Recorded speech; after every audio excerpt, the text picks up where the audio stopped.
Good evening, Landmark ladies. How are you tonight? Do we have anyone new with us tonight? Raise a hand. I won't draw you up here, I promise. Katie is new. Welcome, Katie, to Landmark ladies. We're so happy that you're here tonight. Anybody else in the house that's new? Yay! Oh my goodness, we have a whole row? Put those hands up again. Let's give them a welcome. Yay! A whole row of new ladies. That's awesome. Thank you for joining us. We think it's really special that you come here and you join us on a Friday night when you could be out doing all sorts of stuff. So we're so thankful that you chose to be here on the corner of 8th and West with us at our Landmark Church tonight so we can gather, enjoy Lainey's testimony. So every other month we have a testimony, we have a teaching, but we also have another women's ministry, which will be next Saturday, the second Saturday of each month at 10 o'clock. And we have what we call Pink Envelope. Come on in, welcome, come join us, yay. Come on in, ladies, yay, yay, run down front, we love it, yay. Come on in, more is better, more is better. Welcome, welcome. We're so happy to have all these godly women in his house tonight. So our pink envelopes, if you don't know what they're about, it's a new opportunity of blessings. So what we try to do here in women's ministry is meet the needs of not only just the women and the families in this building and beyond. So when you give in these envelopes, $1, $5, whatever God puts on your heart, we can streamline the requests that come in that very day. And guess what? You don't have to bake anything. You don't have to make any food. You don't have to cook or do anything. I don't have to come to your house. I don't have to email or text you. You can just give, and the blessings are overflowing. And trust me, I'm kind of like a secret saint behind the scenes, and there are many of you that help in this ministry. So thankful. Some people want to remain anonymous, and some people just want to be blessed openly. That's what we do. We try to be the hands and the feet of Jesus. So it doesn't matter what's in my wallet or yours, it's all the Lord's. How are you going to manage what he gives you? So we're so thankful you could be here tonight. We've got a few out-of-towners. Anybody that came more than 30 minutes? Oh, yay! Thank you. The great state of Pennsylvania. That's awesome. Welcome to God's house. Thank you for thinking about giving, and thank you for being here. Please welcome Andrea Mayer.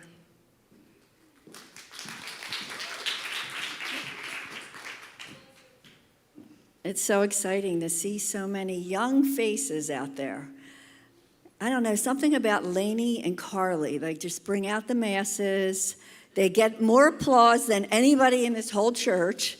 And we are so excited tonight to have Lainey come up here. First, I want to say everyone has a testimony, everyone. And oftentimes we think testimonies have to be tragic or traumatic. Well, you're going to see that Lainey's testimony is a perfect example of God's sovereign hand upon a life, wooing them gently and intimately, closing doors, opening doors. Nothing major. She wasn't knocked off her feet, but he transformed her whole direction in life. And it's going to be very encouraging for us to remember that that is how our God operates. It is intimate. Lainey, just a little bit about her. She was an intern first when she came here, and we always snag the good interns, okay? Katie was an intern. Lainey, we got an eye for interns. After that, we offered her a job. Lainey graciously accepted. She started out full-time in August, and her duties now is like administrative with the pastoral care team, and she works with our junior high and our high school kids. Her title for her testimony tonight is called Ruined for the Ordinary, Created for More. And I always ask for an umbrella verse, that verse that encompasses what she feels God has done in her own life, or the verse that represents her story. And it's 1 Corinthians 5:21. For our sake, he made him to be sin who knew no sin, so that in him we might become the righteousness of God. So let's give a good landmark welcome to Lainey Allegretto.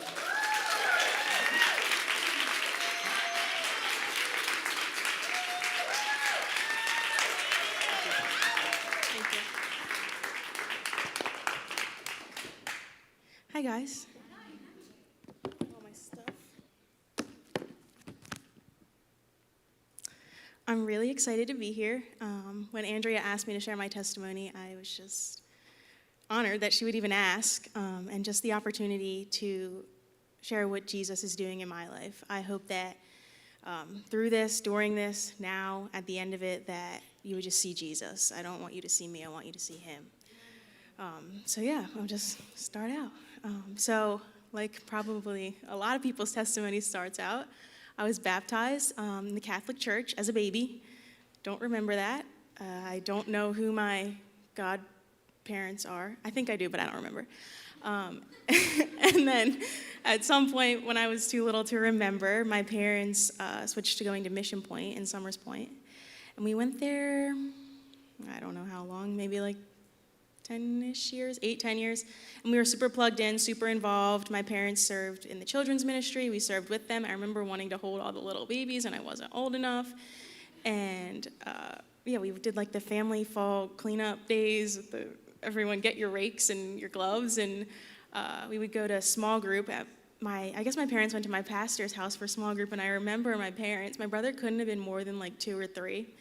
And they would be like, just go watch him in the basement for a couple hours with all the other kids. Like, he'll be fine. I actually have a picture of us. They were probably about this age when we started doing that. And yeah, it's my brother and my sister and me. And yeah, that's us. And then this is all of us. My mom, my dad, and yeah, all of us today. That's pretty recent, probably like 6 months ago. So yeah, we grew up going to Mission Point, super plugged in, and then about middle school-ish, probably, I was around 11, my parents decided they wanted to go to a church where we lived in Ocean City. So we came here, and I don't remember the very first time coming here, but I just remember that point was like a transition from being super involved to just kind of coming, and we were busy. 3 of us played sports. I don't even know what we did. We were busy. I remember I had this field hockey thing every other Sunday, and so we just didn't come to church a ton. I personally didn't get plugged in. I didn't serve. I never went to youth group once in my entire life, never went to summer camp. Just kind of coasted through that season, and then entered high school. Life continued to just speed up, played sports. I guess I made friends. I was kind of a loner, still am. I don't really care, but yeah, I played field hockey. I was the captain my senior year and just continued to go through the motions. And then senior year of high school is kind of when I noticed something a little different in myself. I didn't have a desire to do what everyone else was doing. Didn't care to like go out on the weekends or get drunk or do any of that, but I didn't know why yet. And yeah, just kind of continued moving along. And then fast forward, graduate high school, the night before I'm about to go to college, I didn't want to go. And I was bawling, sitting on the porch bawling. And my parents were packing the car. My room was like getting empty, really empty, and I didn't like it. And I was like, Dad, I don't want to go. Don't make me go. Please, I'm not going tomorrow, no. And we went, and I remember grabbing my Bible off the bookshelf and putting it in the car, and it was on our like downstairs family bookshelves. I didn't even keep it in my room at the time because I didn't read it. I didn't. We get there, move in, and I was gonna play field hockey. My sister went there, so I kind of had some friends and like people to hang out with, but I just did not want to be there, did not want to go. But I was like, all right, I have to be here at least for this semester. Might as well try to like fit in, make the most of it. So I did that. I tried to go out with the team and do whatever they were doing. It just was never fun for me. And I remember one time, we would get home from games on Saturday nights. We got home at like 10 o'clock one time. We were away all day. My sister drops me off at my dorm, and it's like, 10. And she goes, all right, I'll pick you up in an hour. The pregame starts at midnight. And I'm like, I go to bed early, later now, but I still like to go to bed early. And I was like, no, thanks, I'm not coming. She's like, yeah, I'll be back in an hour. So she comes, gets me, and I just remember just being miserable the whole time. I would call my dad the next morning, and he'd always be like, did you watch church yet? I'm like, I already did that, and it's just only 10 o'clock, and I still have to be here all day before my week even starts tomorrow. And I just did not like it at all. And I wanted to transfer and come home, go to Stockton. And at the time, my parents didn't want me to do that, and I see why now. They wanted me to be uncomfortable and grow, and that's important to do, but I just really didn't want to do it. And so I went out like one more time with the team, and I was like, all right, fine, I'll give this one more shot.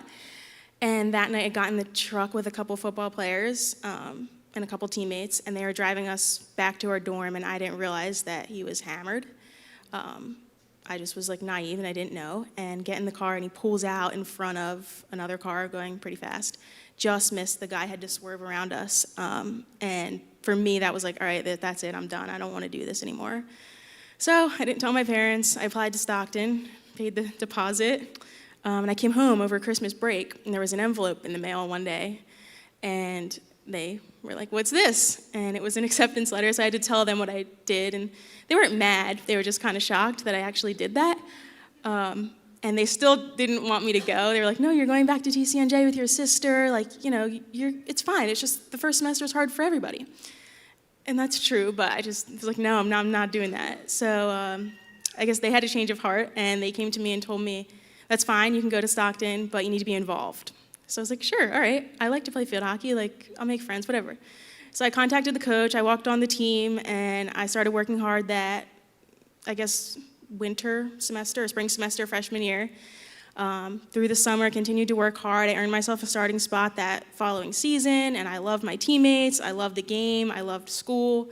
It was great. I met my best friend, Shelby, who I just saw again tonight, and it was just really good. And I never, like Andrea said, I wasn't like doing these horrible things, but I still wasn't living like fully surrendered, and I wasn't living like right. I was just living, and I found satisfaction in school and sports and just the people around me. So that end of, sophomore year that was, then COVID happened, and I did not like it at all. I did school from home, field hockey from home as much as you could, and just, it was not fun. And a couple months into COVID, my cousin Emily gave me a call. Emily's right there. And she's a missionary with YWAM in Tyler, Texas, and runs a ministry for teen girls in foster care called Keeps. And every summer they have summer camp for the girls to come and get loved on and hopefully leave having an encounter with Jesus. And she called and she's like, hey, we're having this camp in about a month in June in Texas where it's 110 degrees. And do you want to come and love and serve people? I did not want to do that. It just wasn't me. And a month later, I was on a plane headed to Texas in June where it was 110 degrees to love and serve people. Never say never. And I got there, and it was a 2-week camp, and the first week was a week of leadership training for the girls that were coming to staff the camp. And I thought it was going to be really practical, like how to work with girls in the foster care system. What is the foster care system? And it was none of that. It was a little bit of that, really little of that. And it was more God wrecking my heart and revealing himself to me, and just his character and his nature and his love in ways that I had never really experienced or thought about or known. And the second week, the foster girls came, and I was feeling really unequipped. Like, I'd never ministered to anybody, and I was like, all right, here they come. Woohoo, they're getting off the van. Like, what do I do?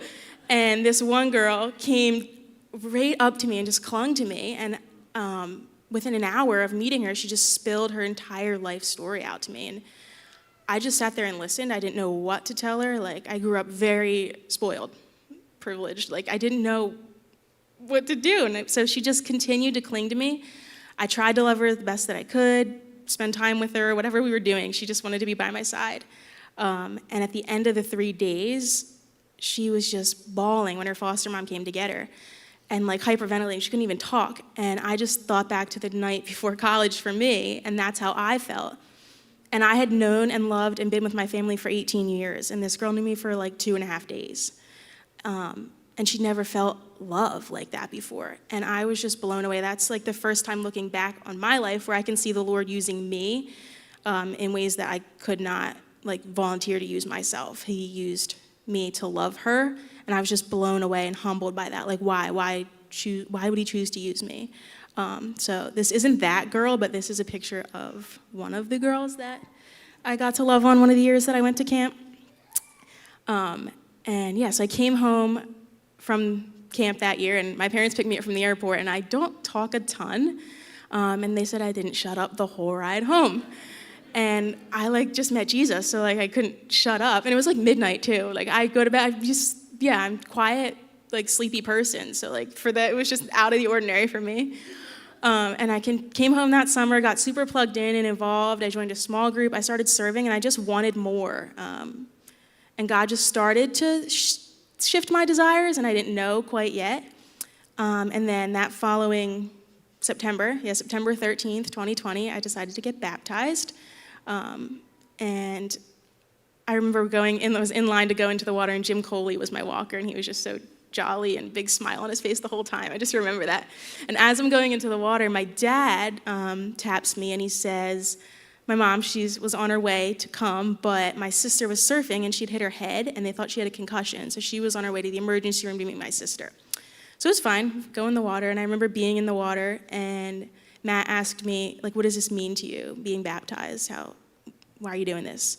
And I just remember saying, I'm not living for myself anymore. I'm living for him. Whatever that looks like, I'm surrendered to him. So I came out of the water, and it was just a calm, peaceful, the water was not calm. It was like hurricane, being knocked over. But there was just this calm, peacefulness. And I went home that night, and I remember my parents called me. My dad had gone to meet my mom at the hospital, and they said, your sister's had a ruptured brain aneurysm. There's about a 30% shot she's going to live or make it. And I remember after the phone call, again, just this peace. And I was I'm not super emotional, so I wasn't crying, but I just had a peace. But I did think to myself, if my sister doesn't make it tonight, will I see her in heaven? And for me, because I met Jesus relatively recently, it was the first time I was wow, people got to know this guy. If I don't know, I haven't had the chance to have that conversation with my sister. And I love my sister. And newsflash, spoiler alert, she's fine, and she knows Jesus, she loves him. But I didn't know. So that kind of ignited something in me. I got to tell people about this guy. People need to know him. You can't die without knowing him.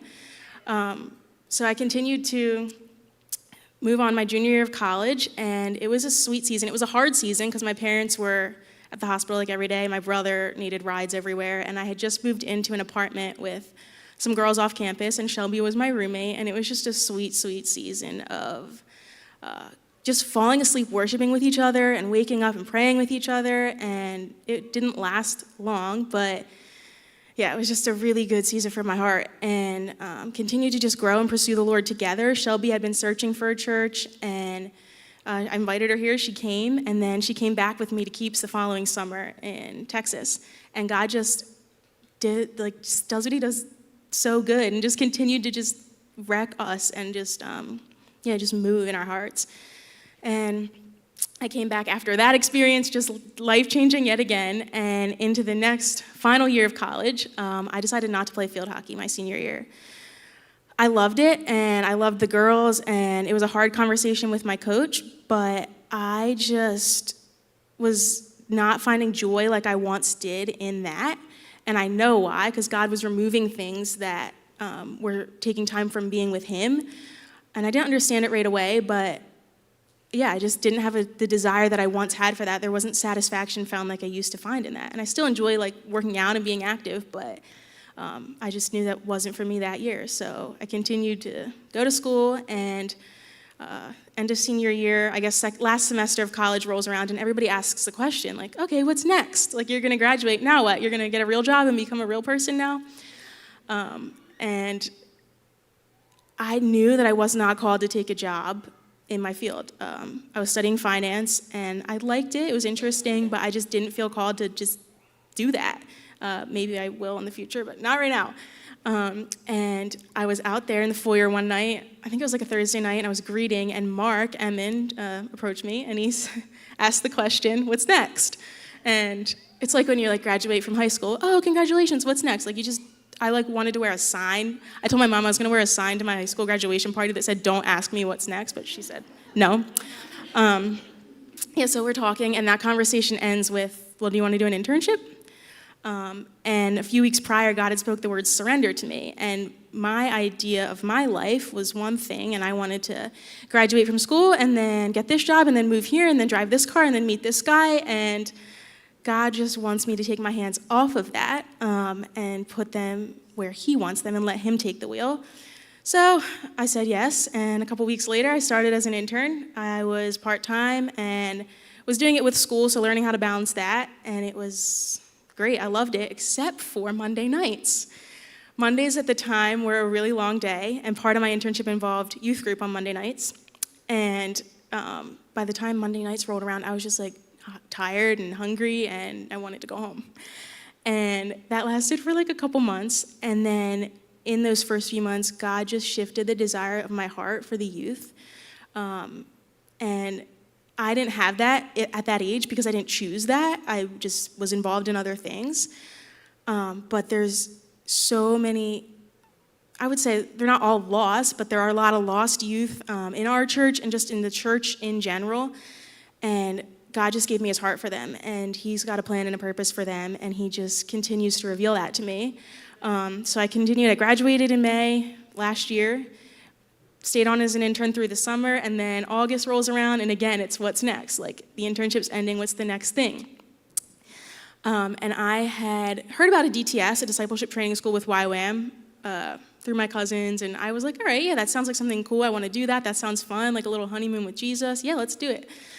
But I prayed about it, but I never really was like confirmation to go, but it was just the next thing. I was like, okay. So I was like, I'm going to do this. So the next week I sat down with Mark, and he, before I could get that sentence out of my mouth, offered me a job.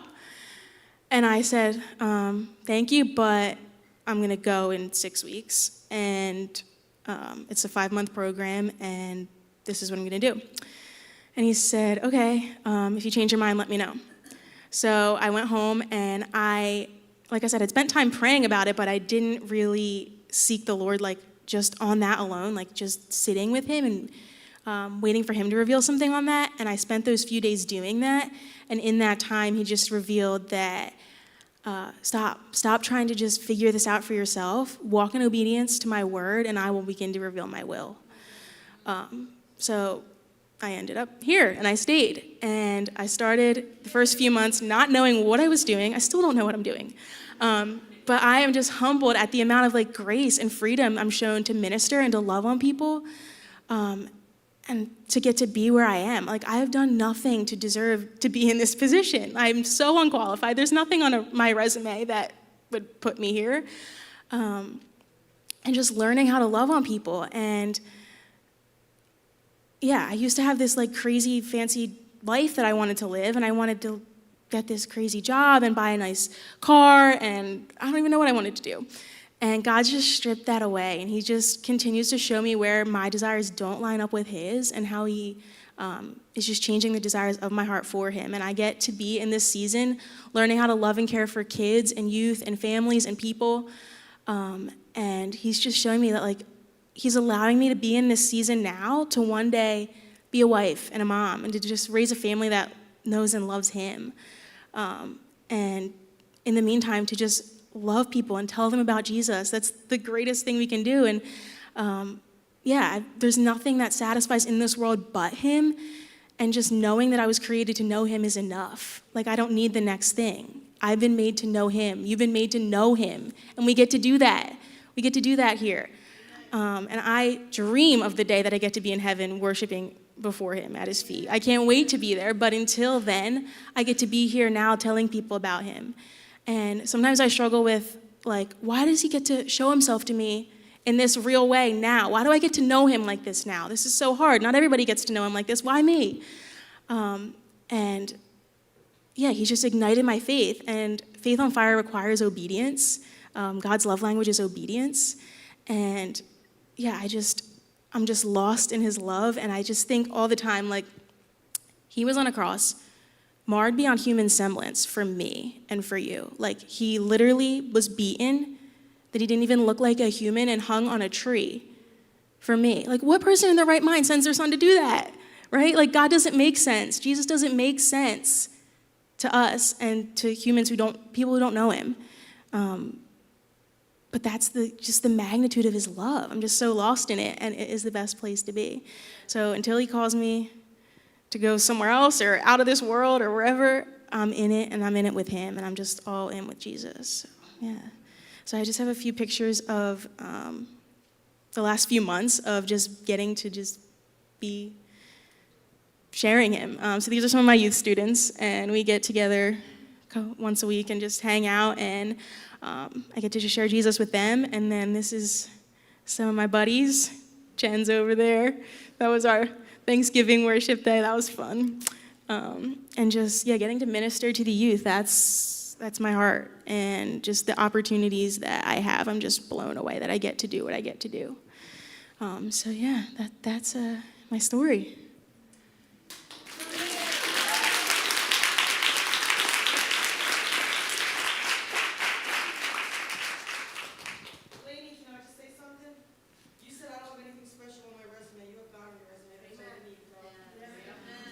I couldn't tell who's talking.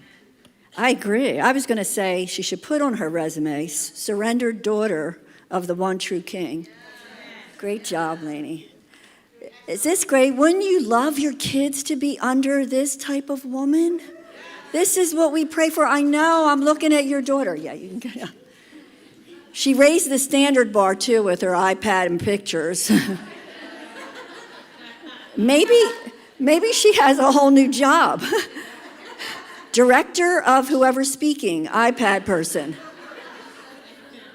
Anyway, this is the time, if you've never been with us before, this is when we get down to business with God. And honestly, for me, I love this time because I get into groups with women that I don't even know until we get in that group. And then we hear each other's hearts.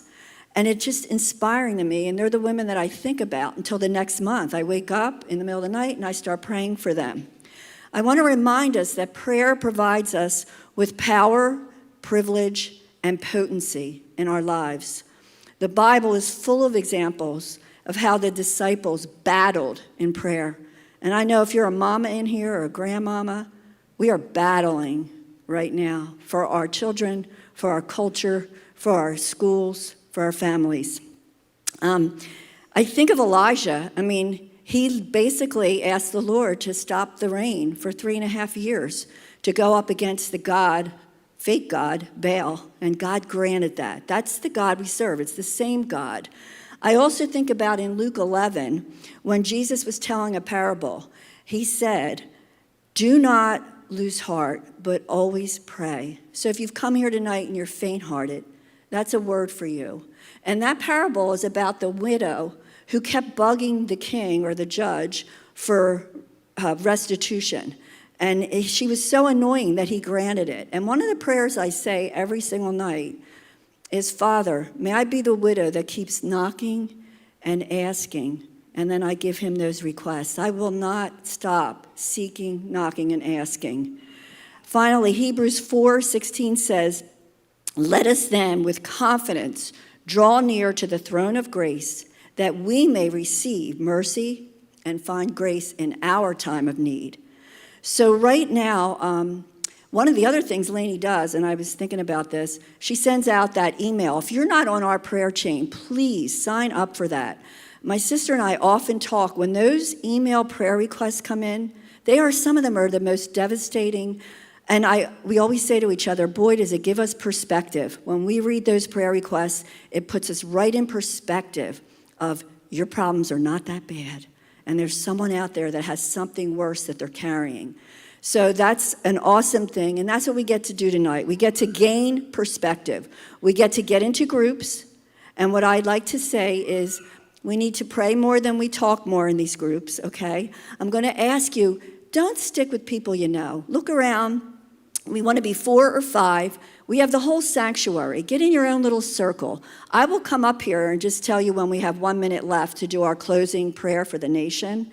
But let's break into those groups. Let's find someone we don't know. And let's pull on the power of our God. He rejoices when he sees us in the posture of prayer. So let's do that right now. And let's start our battle on our knees with other women in this room. Thank you.